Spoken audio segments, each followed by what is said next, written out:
November 22, 1963. Dallas welcomed the 35th President of the United States, John F. Kennedy. Unknown to all, this would be his last day on Earth. As the crowd cheered, strange bullets hit the president, and he died. This sad event marked the beginning of investigations and the accumulation of files for decades. But the public deserves to know. Hence, periodic revelations began in 2017. And now, President Trump has released 80,000 new JFK assassination files. Will this square up JFK's death and put an end to decades of investigations? What do these new files contain? Trump's 80,000 JFK record file. This morning, we're breaking down the tens of thousands of pages on the 1963 assassination of President John F. Kennedy. All of this just released. The Trump administration released thousands of pages of files concerning the assassination of John F. Kennedy. People have been waiting decades for this, Donald Trump told reporters while visiting the Kennedy Center.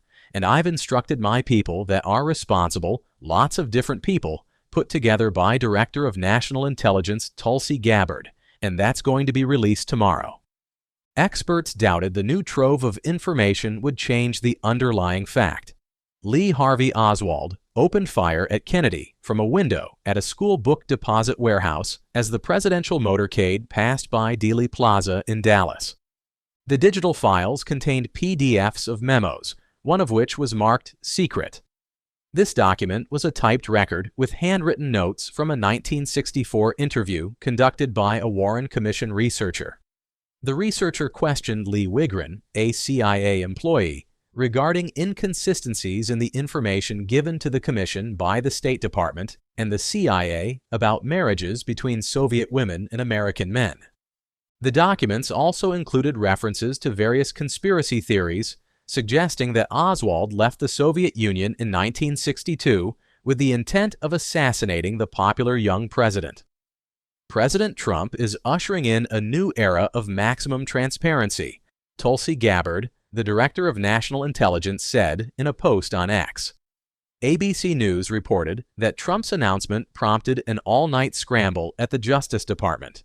But before this release, where did it all begin? JFK's Records Collection Acts of 1992. The JFK Records Act is a public law passed by the United States Congress. This was effective from October 26, 1992.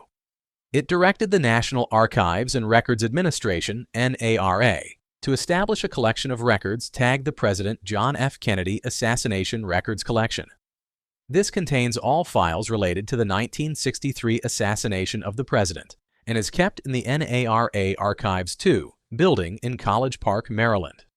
The law mandates that all assassination records be fully disclosed to the public no later than 25 years after its enactment date of October 26, 1992.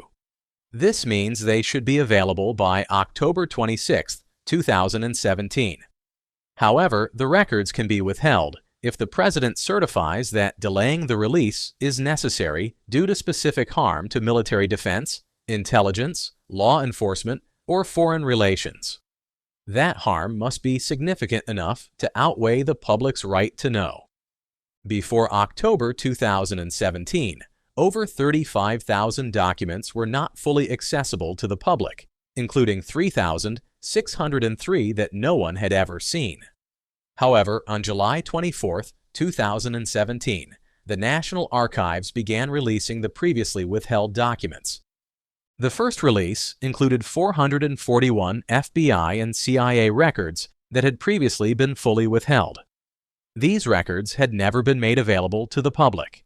Another 3,369 records were also released, which had previously been withheld in part, meaning that they had been made public, but parts of the records had been kept back for security or privacy reasons. Records in the first release included 17 audio files of interviews of Yuri Nosenko, a KGB officer who claimed to have been the officer in charge of the KGB file on Lee Harvey Oswald during Oswald's stay in the Soviet Union. Nosenko defected to the U.S. in January 1964 and was extensively debriefed over several years. On October 21, 2017, U.S. President Donald Trump tweeted that he would allow the release of the remaining documents. Subject to further information, I will be allowing, as President, the long blocked and classified JFK files to be opened. His statement confirmed that some documents could still be withheld under the JFK Records Act if their release would harm military operations, law enforcement, or foreign relations. On October 26th, Trump signed a memo ordering the release of all records collected under Section 5 of the JFK Records Act. He gave agencies until April 26, 2018, to appeal the release of all information in these records.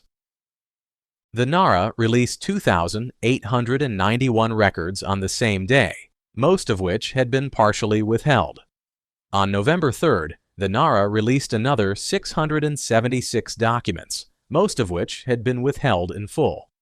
According to the Mary Farrell Foundation, which holds a large database of records on the assassination, the majority of the records in this third release were from the CIA. These files still contain several redactions, which remain subject to further review under President Trump's order. On November 9, the NARA released another 213 records, most of which had previously been partially withheld. According to the Mary Farrell Foundation, this fourth release included the CIA and NSA records. Some of these records were partially redacted.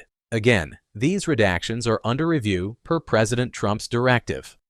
On November 17, the NARA released another 10,744 records, including 144 previously withheld in full and 10,600 previously withheld in part.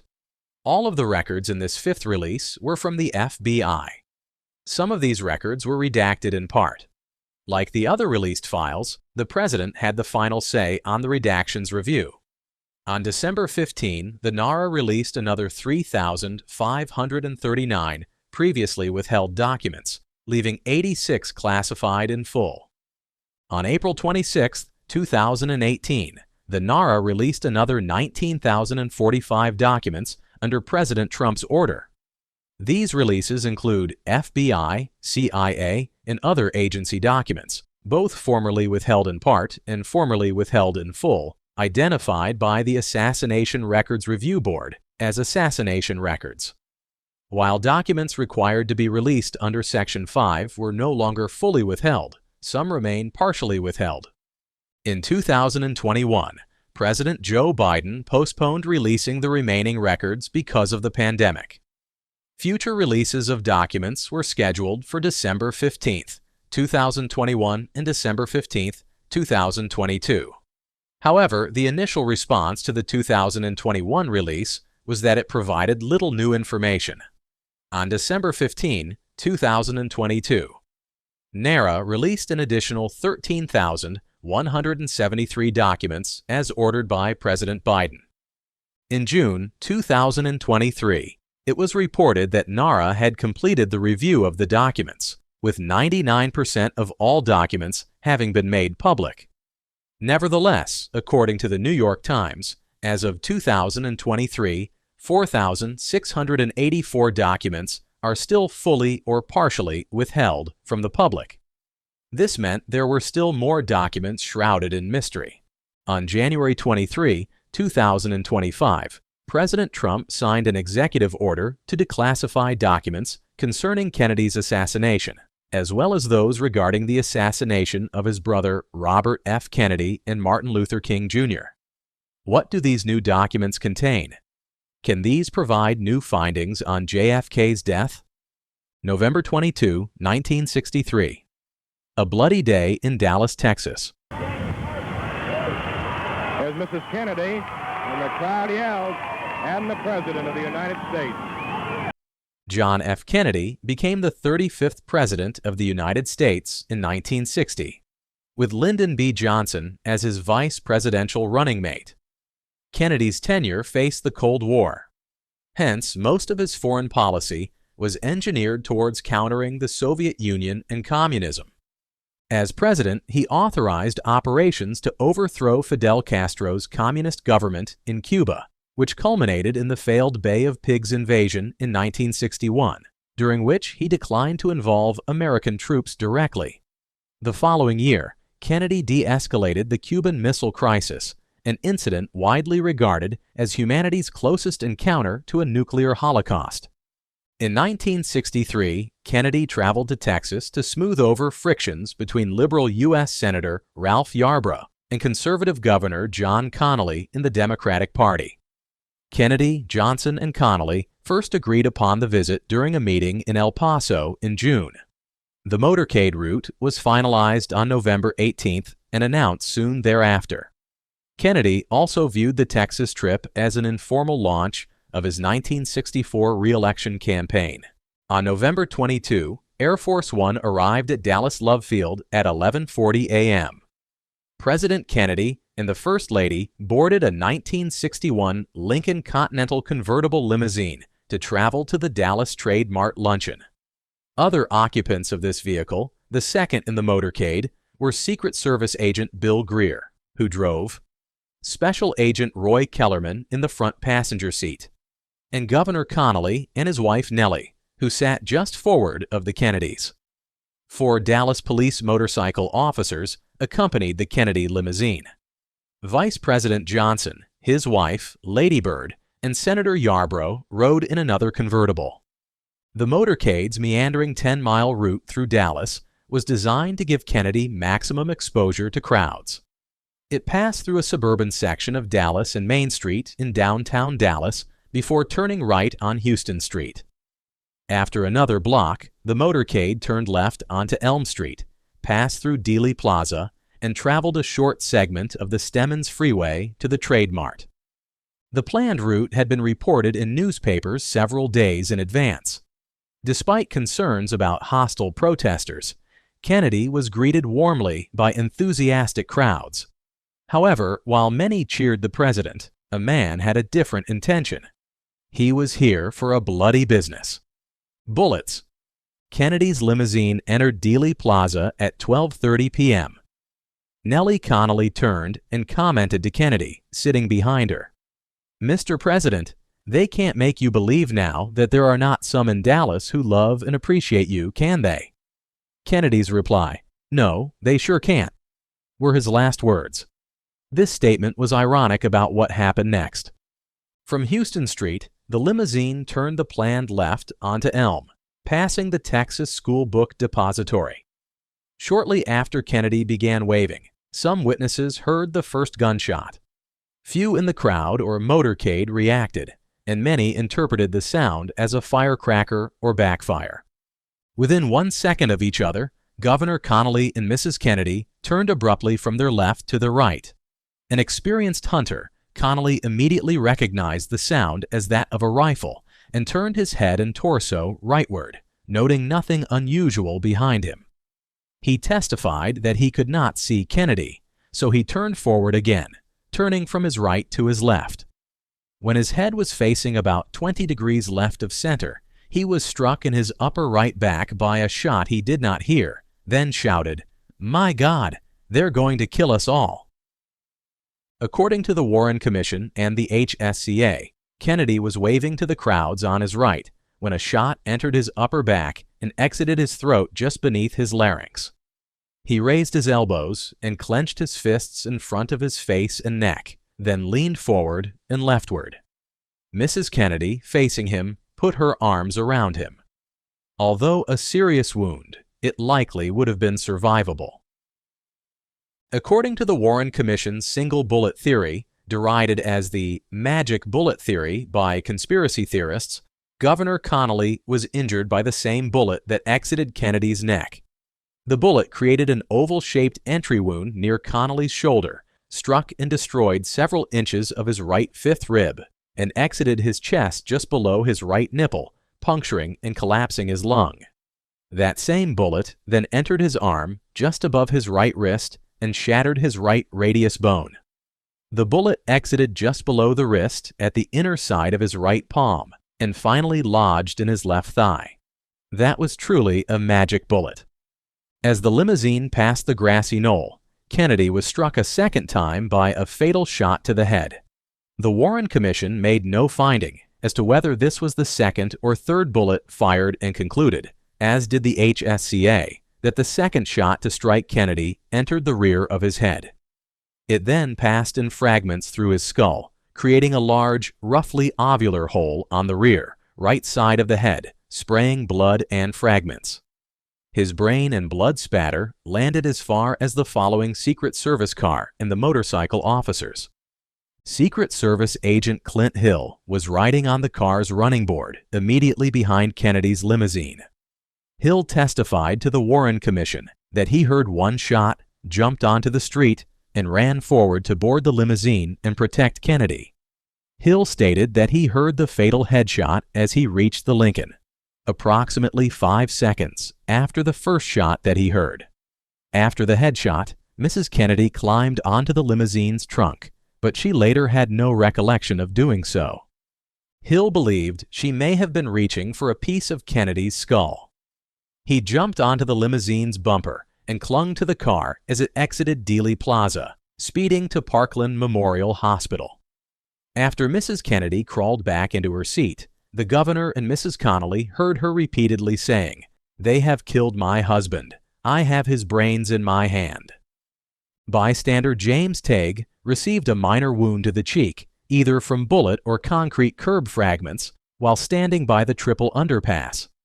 9 months later, the FBI removed the curb, and spectrographic analysis revealed metallic residue consistent with the lead core in Oswald's ammunition. Tague testified before the Warren Commission and initially stated that he was wounded by either the second or third shot of the 3 shots that he remembered hearing. When the Commission counsel pressed him to be more specific, Tague testified that the second shot wounded him. Who is Lee Oswald? Lee Harvey Oswald was a former U.S. Marine who had served in Japan and the Philippines and had espoused communist beliefs since reading Karl Marx at age 14. After accidentally shooting his elbow with an unauthorized handgun and fighting an officer, Oswald was court-martialed twice and demoted. In September 1959, he received a dependency discharge after claiming his mother was disabled. A 19-year-old Oswald sailed on a freighter from New Orleans to France and then traveled to Finland, where he was issued a Soviet visa. In January 1960, Oswald defected to the Soviet Union and was sent to work at a factory in Minsk, Belarus. In 1961, he met and married Marina Prusakova, with whom he had a child. In 1962, he returned to the United States with a repatriation loan from the U.S. Embassy. He settled in the Dallas-Fort Worth area, where he socialized with Russian émigrés, notably George de Mohrenschildt. In April 1963, Oswald returned to his birthplace, New Orleans, and established an independent chapter of the Pro-Castro Fair Play for Cuba Committee. However, he was the sole member. While passing out pro-Castro literature alongside unknown compatriots, Oswald was arrested after scuffling with anti-Castro Cuban exiles.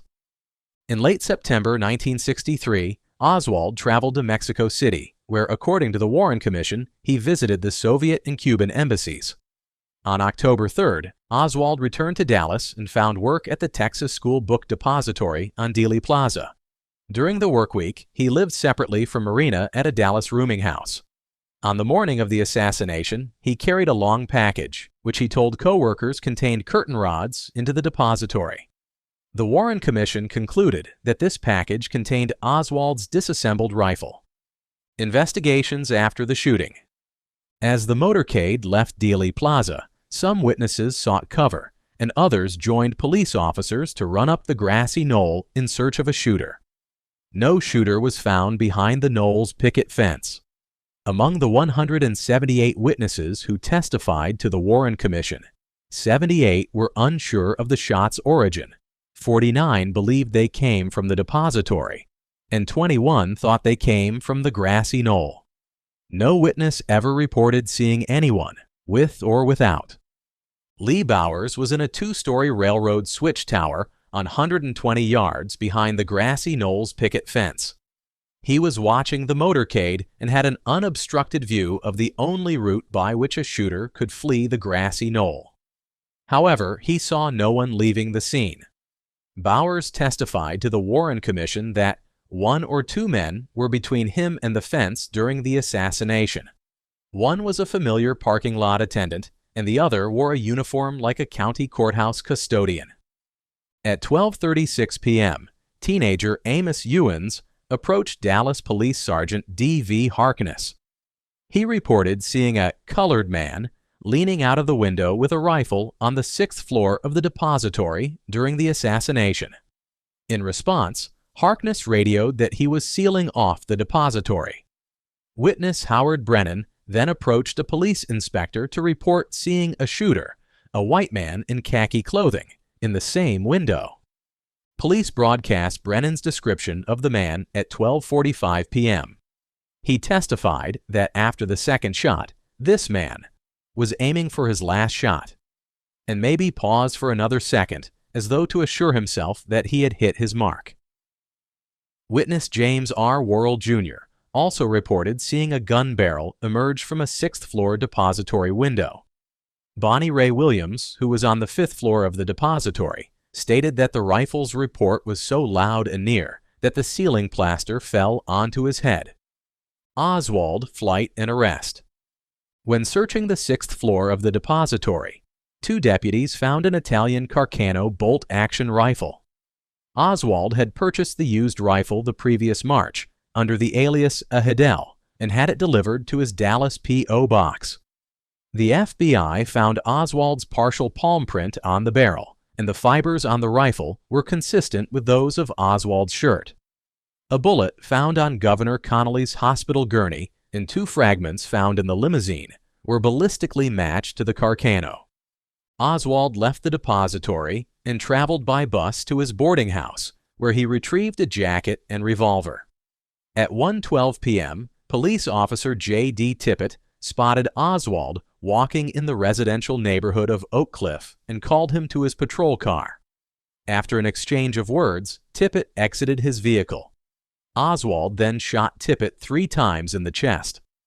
As Tippett lay on the ground, Oswald fired a final shot into Tippett's right temple. He then calmly walked away before running as witnesses emerged. As Dallas police officers conducted a roll call of depository employees, Oswald's supervisor, Roy, realized that Oswald was absent and notified the police. Based on a false identification of Oswald, Dallas police raided a library in Oak Cliff before realizing their mistake. At 1:36 p.m., the police were called after a conspicuous Oswald, tired from running, was seen sneaking into the Texas Theater without paying. With the film War is Hell still playing, Dallas policemen arrested Oswald after a brief struggle in which he drew his fully loaded gun. He denied shooting anyone and claimed he was being made a patsy because he had lived in the Soviet Union. Kennedy declared dead.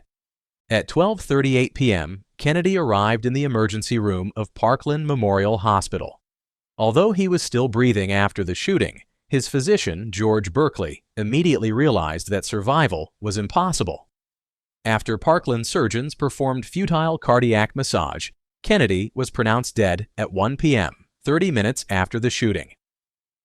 CBS host Walter Cronkite broke the news on live television. The Secret Service was concerned about the possibility of a larger plot and urged Johnson to leave Dallas and return to the White House.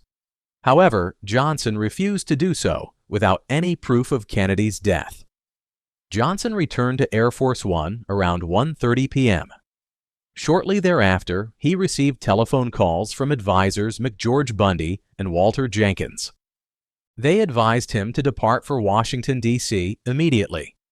He replied that he would not leave Dallas without Jacqueline Kennedy and that she would not leave without Kennedy's body.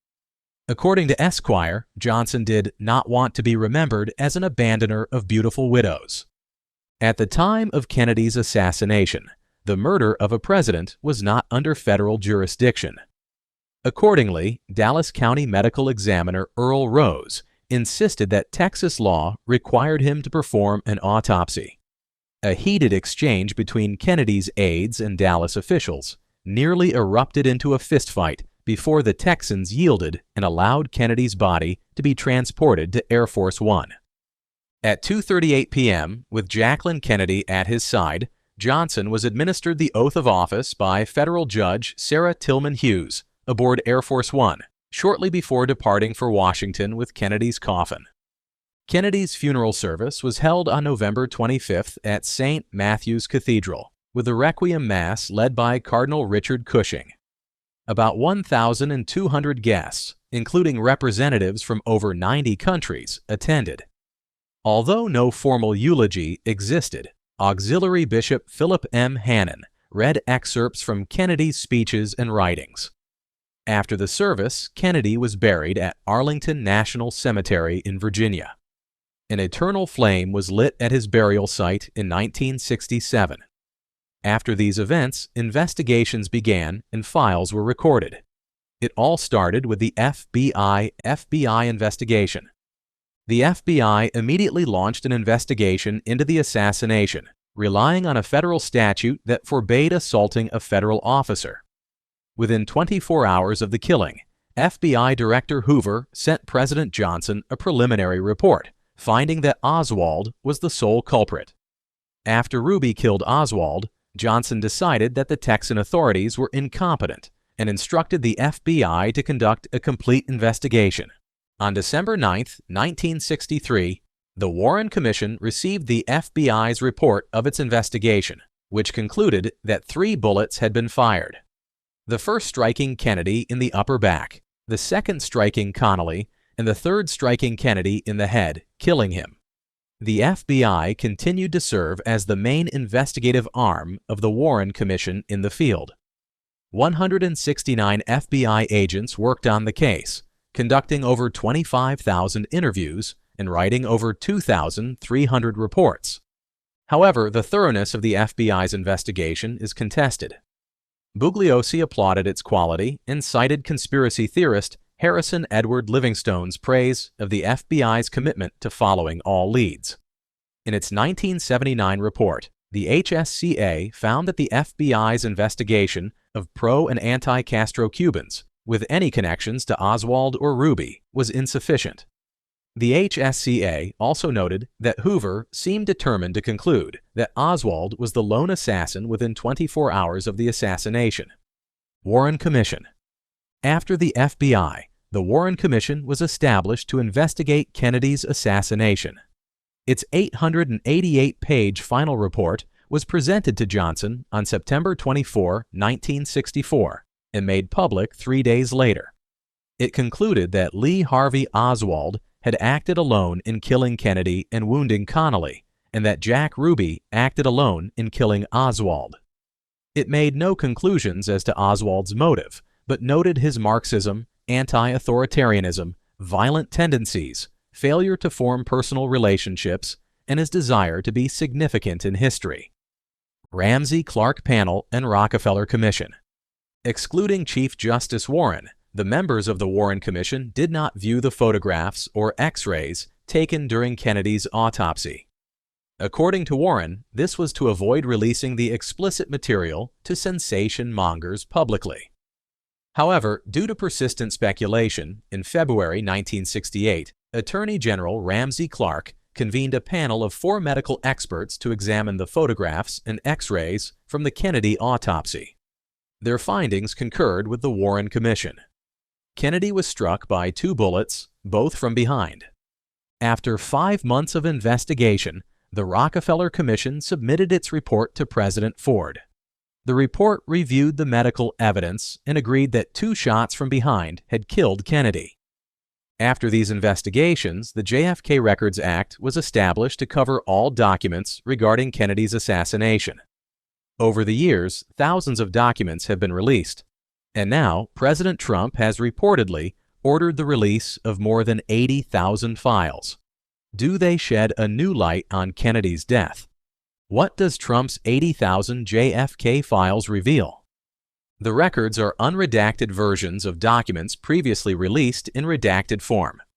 Agencies such as the CIA and FBI have long claimed that disclosing this information could jeopardize national security even many years later. Morley states that before the latest release, around 3,500 documents in the government's collection of JFK files were redacted. In this round, 1,123 documents of different lengths were made available, which means about a third of the remaining redacted documents are now fully released. Approximately 75% of these records came from the CIA. Additionally, over 500 IRS records are still completely withheld from the public. These new records shed new light on the events leading to JFK's assassination, including his mistrust of the CIA, the surveillance of Oswald in Mexico City, and propaganda operations involving Oswald before and after JFK was killed, Morley said in a statement referring to Lee Harvey Oswald, Kennedy's assassin. Oswald sought a visa to return to the Soviet Union in October 1963 while in Mexico City, and technical details of the CIA's surveillance operations were revealed for the first time. Another notable document released in full for the first time is a memo prepared by Kennedy advisor Arthur Schlesinger, Jr. about a potential reorganization of the CIA after the disastrous Bay of Pigs invasion of Cuba in 1961-1961. The previously redacted section details the number of CIA personnel stationed undercover overseas, with Schlesinger expressing concern that covert CIA activities were encroaching on the State Department. According to the report, more documents will still be released, as many are unavailable online. If you like the way we create these videos and you want to bring more cases like this to light, kindly hit that like button and subscribe for more deep dives.